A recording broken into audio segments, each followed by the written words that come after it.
Tonight we are working on a 2015 Kia Optima. It has the 2.4 liter 4-cylinder. Customer's complaint is that it starts and stalls. He towed it in, wanted me to check it out, see what it was doing. I quickly scanned it off camera. I'll get you a shot of the code, but the only code in the engine was the P0017. And I forgot the description, but I think it had a cam crank correlation sort of description on it. The first day when I moved it out in the back, it actually started up and ran pretty decent. I was able to move it into a parking space and then shut it off. The next time when I tried to get it pulled into the shop to see what was going on with it, it would just not stay running. It was odd, because to me, I thought the customer was crazy saying it would start and stall when I was able to start it, move it around, park it, and shut it off.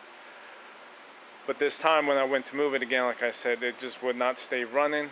Crank, start, stall, just very, very rough running. So it was very weird. What I want to do is get a shot of that for you guys to see what I'm experiencing. Then we could kind of go from there on, just trying to scope some signals to get an idea of what might be causing what's going on.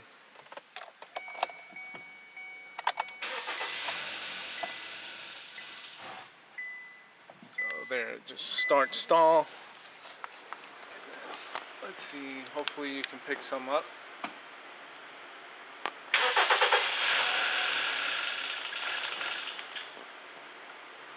Now on this, I'll try to give some throttle.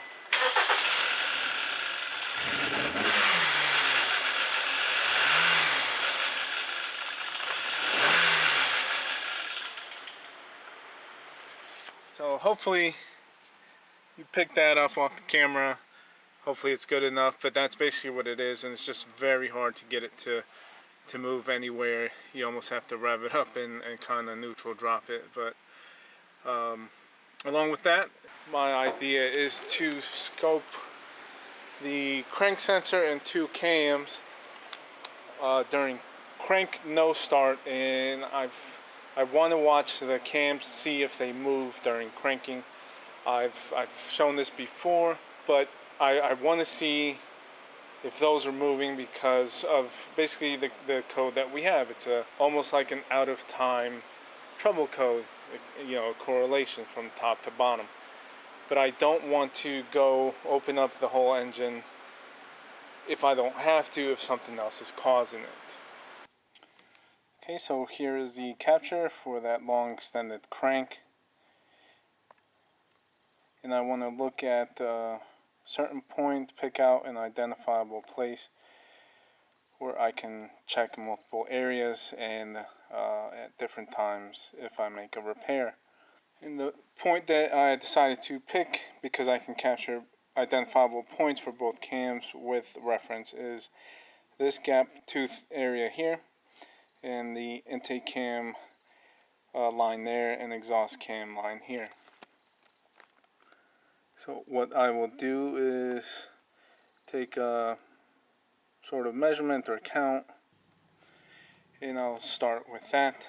So I'm going to count the teeth over. So 1, 2, 3, 4, 5, 6, 7, 8, 9, 10, 11, 12, 13, 14, 15, 16, 17, 18, 19, 20, 21, 22. So that one lands at about the 22nd tooth for the exhaust. And I'll keep my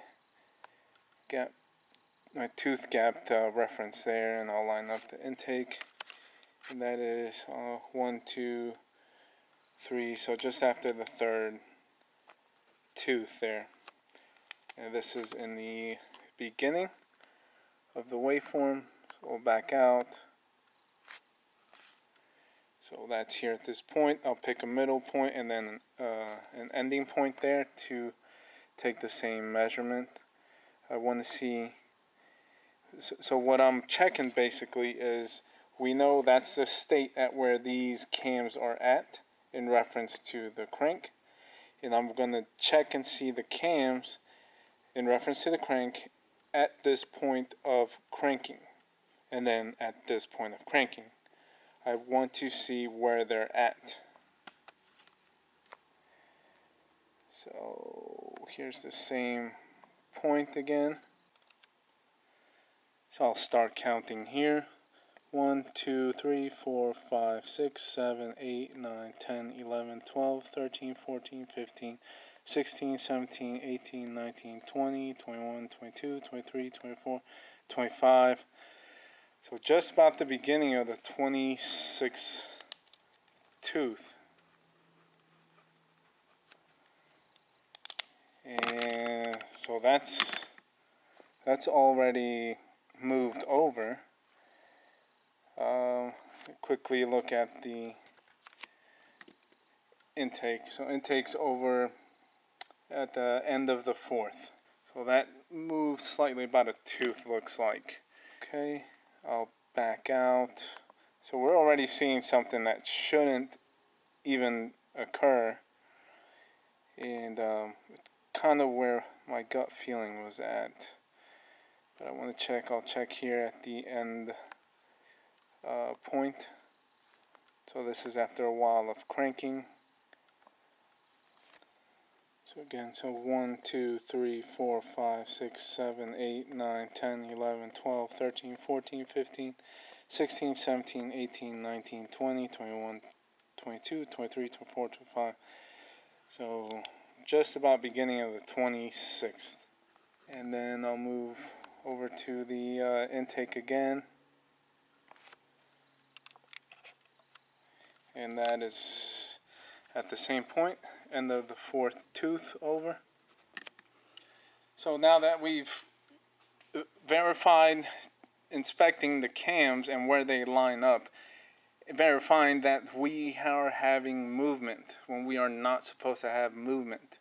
We're seeing that movement on the exhaust, where it's a larger amount. If we're at a starting point where we set timing and we're just cranking, it should stay in that point and it should not move. We are having some sort of variable cam timing system problem. And based off of that, I think I am going to want to look at the oil control valves for the exhaust.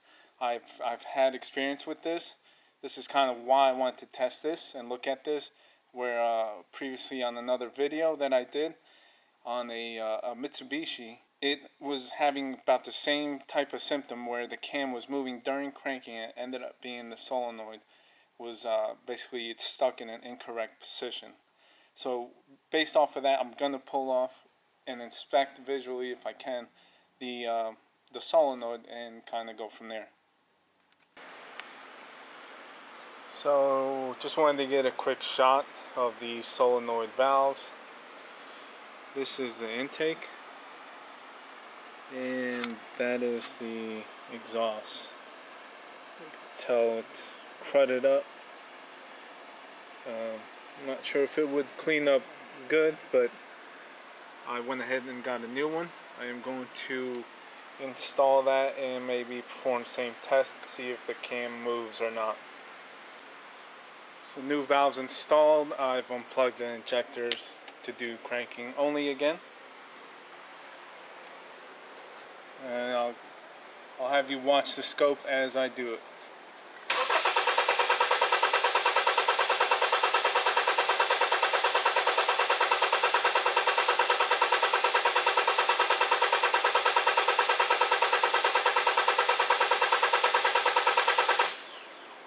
Alright, we'll take a look at that. Okay, so here is that cranking capture with the new valve. We'll do the same type of measurement, beginning, middle, and end. Here is that recognizable point, and I'll simply do the same thing. I'll mark out and count. It actually visually already looks smaller, so 1, 2, 3, 4, 5, 6, 7, 8, 9, 10, 11, 12, 13, 14, 15, 16, so basically beginning of 17. Big change already, and that's at the beginning of the cranking. Let's look at the intake again for comparison. So that's just after the third. And now we will check somewhere in the middle.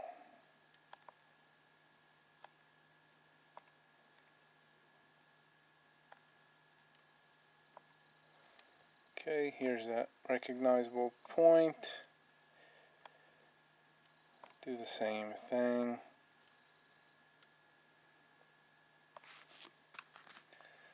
One, 2, 3, 4, 5, 6, 7, 8, 9, 10, 11, 12, 13, 14, 15, 16, 17.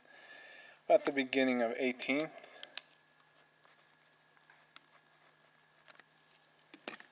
And over to the intake is towards the end of the fourth. And now we'll go somewhere here towards the end. We'll take a measurement here. 1, 2, 3, 4, 5, 6, 7, 8, 9, 10, 11, 12, 13, 14, 15, 16, 17. At the 18th.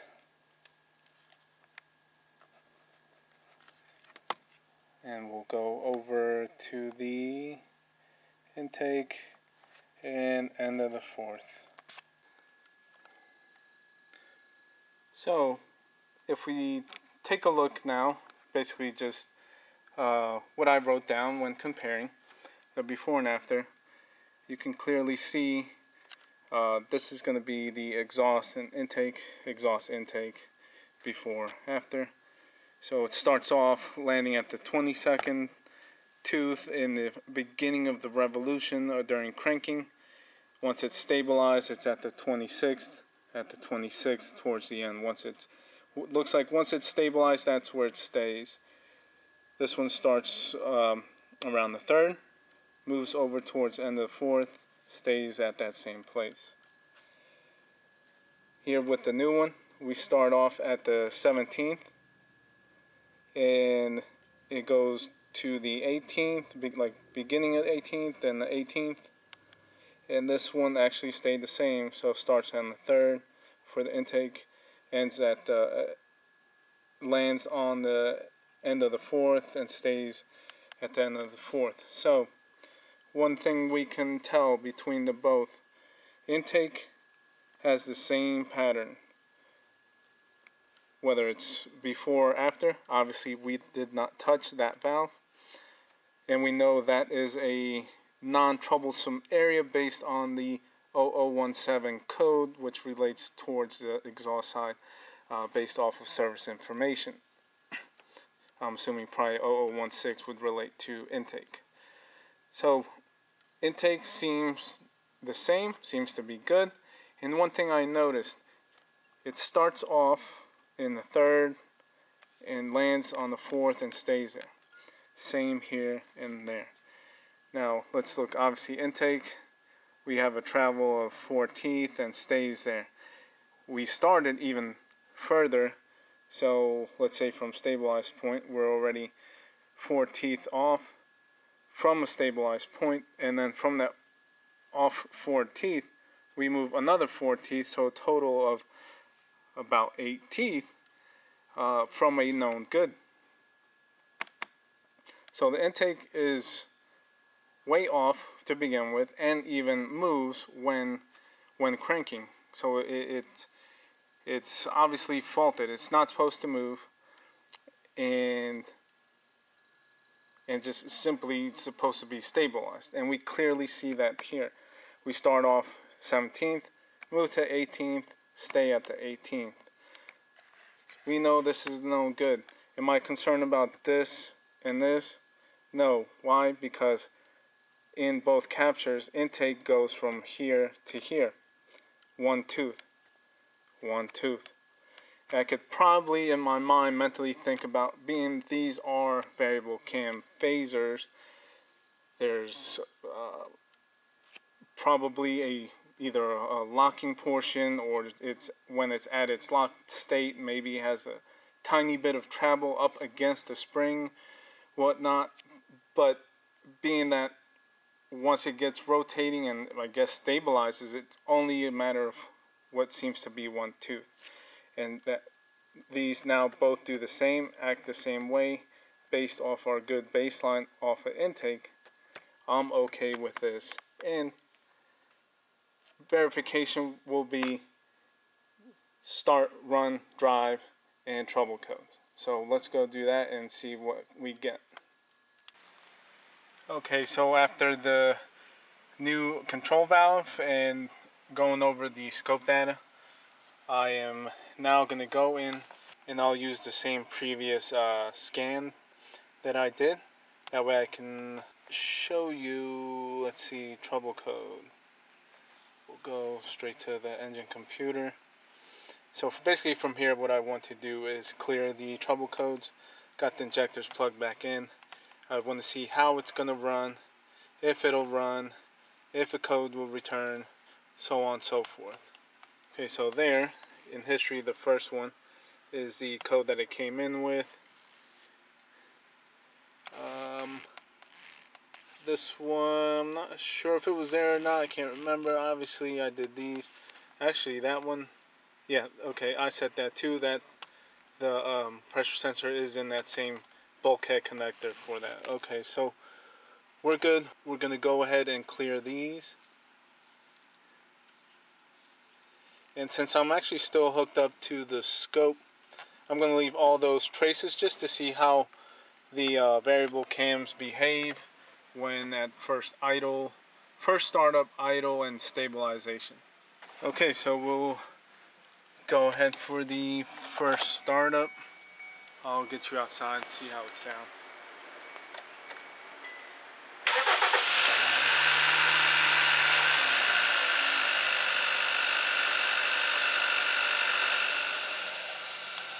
Okay, so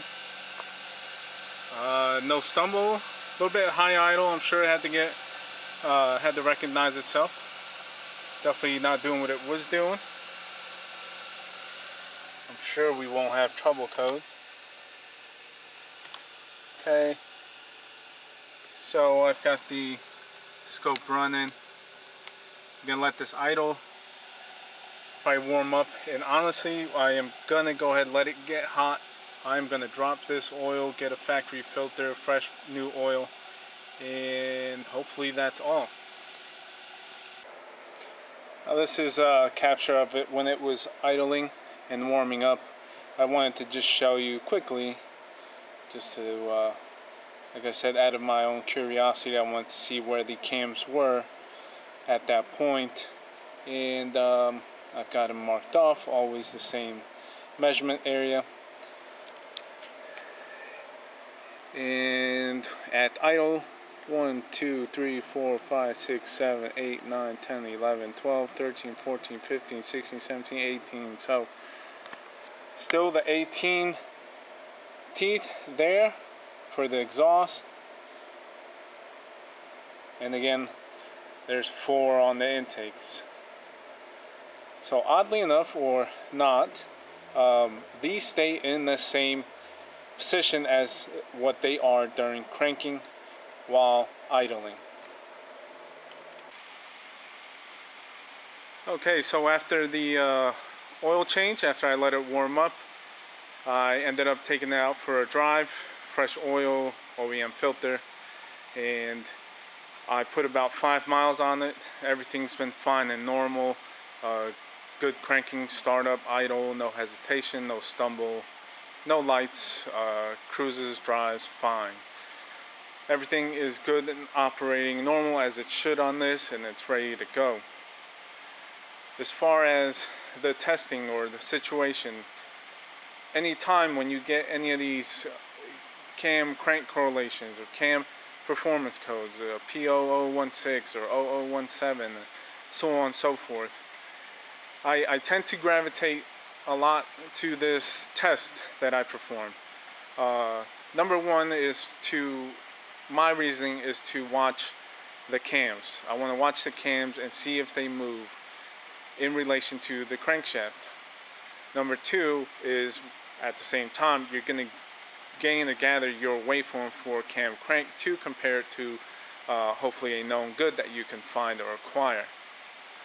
But doing this test to verify, it can mean the difference between, imagine other shops or other places have this code come across them into their shop. I know some that'll simply just recommend the whole engine or shotgun the whole timing set without even knowing anything about how to look at it, how to test it, how to verify things. They just go by a trouble code. Imagine doing the whole timing set, that whole time, the labor, the tensioner guides, possibly phasers, and then putting it all back together and still keeping the oil control valve, because it doesn't even get removed when doing a timing job on this, to have the same problem. This is why I try to do the testing that I do. And so this testing of cranking, no start, you got to keep in mind. And it kind of helps me from just doing engines for a long time, putting them together and so on and so forth, even before variable cam timing. When you set up a timing belt in the old school days, for me and Hondas, you set that cam and crank and you spin the engine over. That relation is never gonna move. It's not supposed to move. So it's gonna be the same whether it's cranking or running in those situations. So with these, with variable cam timing, you do set timing with the cams and crank, but at cranking, it's gonna be at that point that it was set. It should not move. It should stay steady and have that relationship between top and bottom. If you see those cams move in relation to crank, you know you have a variable cam timing problem, whether it's a phaser or a keyway, or the phaser spring broke or not locking, oil control valve stuck in an open or closed position, or so on and so forth. You know you have a problem there, and not necessarily a timing relation problem. I hope you're understanding, and this is how to differentiate. Seeing that I saw that exhaust cam move led me to pull that exhaust oil control valve in order to visually inspect it, because it's the easiest thing to get to. I can't get to the phaser, but I can get to the solenoid.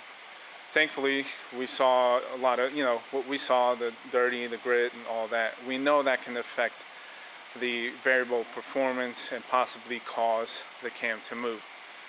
Replace it, verify again, and you can see it made a difference. It locked it when cranking, it didn't move, and it actually changed the position where it landed a lot sooner than the 22 teeth count or so on and so forth. So it's a simple, quick test. You can see I didn't spend any time on the scan tool. I just pulled the code, checked service information, and gathered a methodical test plan. And it's a sure thing when you're scoping it. You can see it live right there, and you can see a before and after. I don't even know what a known good cam crank waveform is or setup is on this. I'm going in blind, but it doesn't matter if the cam is moving while cranking, because it shouldn't move. I could have still ran into timing problems after rectifying the cam moving. If we kept it still and then we had some cam timing codes, then we just verify a known good waveform to the one that I captured then at that point. But you want to eliminate something that's not supposed to happen to continue forward. For me on this one, it took care of the problem completely. As we can see, it's a normal operating car. Obviously it seems to be a maintenance problem. I just have to tell the customer for this, upkeep on the maintenance, but the engine is good and timing set is good. I hope I didn't lose you too much with all the information and the testing, and that you understand what I'm trying to explain. Other than that, I hope you enjoyed it. I thank you for watching. and that's all for this one.